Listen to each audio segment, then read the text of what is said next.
দুঃখের সাথে রয়েছে সুখ, অবশ্যই দুঃখের সাথে সুখ আছে।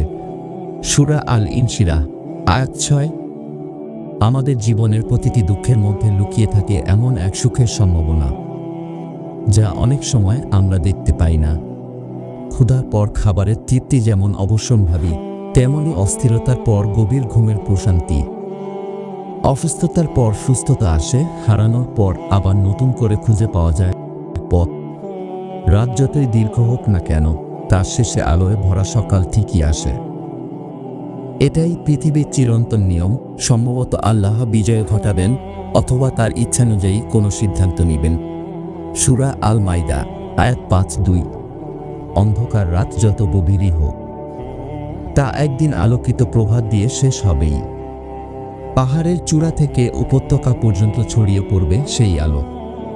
ঠিক সেই দিনটি আপনার জন্য অপেক্ষা করছে।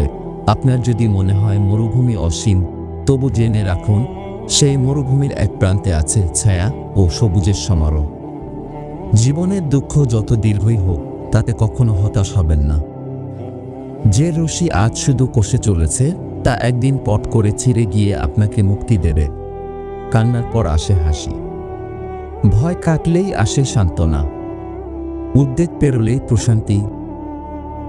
যখন ইব্রাহিম আলাইহিস সালাম কে আগুনে ফেলা হয়েছিল, তখন তিনি আগুনের তাপ অনুভব করেননি। কেন বলুন তো? কারণ তার প্রভু তাকে রক্ষা করেছিলেন। আমি বললাম, হে আগুন, তুমি ইব্রাহিমের জন্য শীতলতা ও নিরাপত্তা প্রদানকারী হয়ে যাও।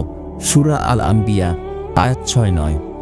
মুসা আলাইহিস সালাম এর সামনে বিশাল সমুদ্র ছিল, কিন্তু তবু তিনি বলেছিলেন, কখনো নয়, নিশ্চয়ই আমার সাথে আমার প্রভু আছেন, তিনি আমাকে পথ দেখাবেন। সূরা আশ-শুআরা আয়াত 6-2।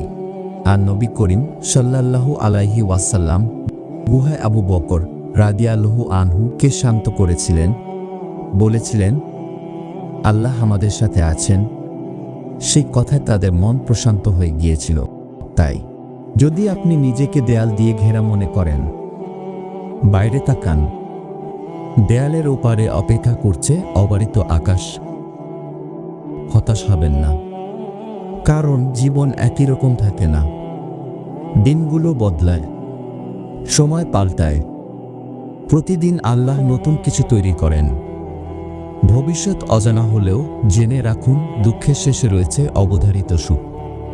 আর অবশ্যই কষ্টের সাথে রয়েছে সুখ শান্তি।